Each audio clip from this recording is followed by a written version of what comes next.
The Condor and the Girl is a Peruvian story. It is based on the lore of the Quechua people, an indigenous people in Peru, and is a story that teaches respect for nature and animals.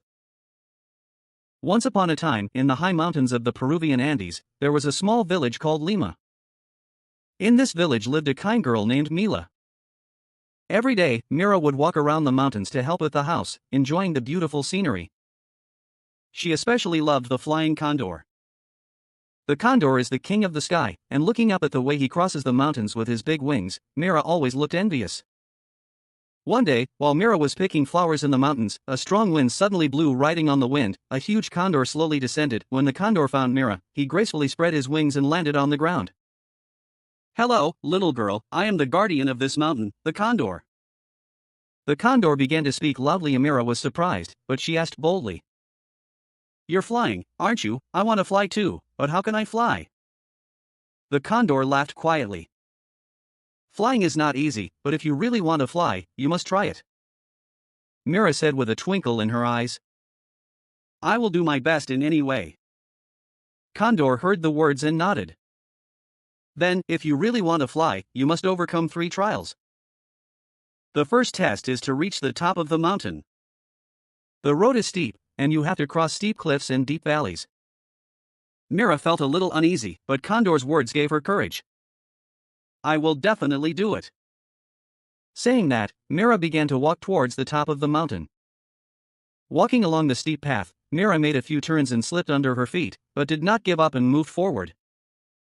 On the way, in the scene of crossing a small river, Mira reached out and waved through the water, and crossed safely. With the help of the animals she met along the way, Mira finally reached the top of the mountain. The condor was waiting at the top and nodded when he saw that Mira had arrived. "Well done, but the second test awaits. Now it's about holding on to a strong desire in your heart to really fly." Mira was a little confused, but she looked up at the sky and wished strongly in her heart. I want to fly freely in the sky and see the wide world."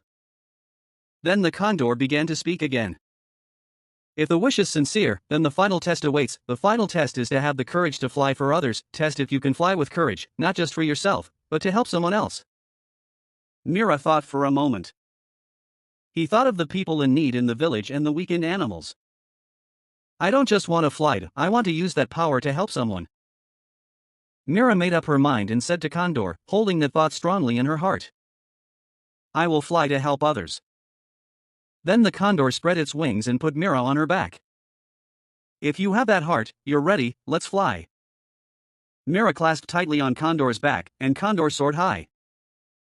Flying in the sky, Mira felt sincere joy. She soared freely in the sky, looking down at the wide world.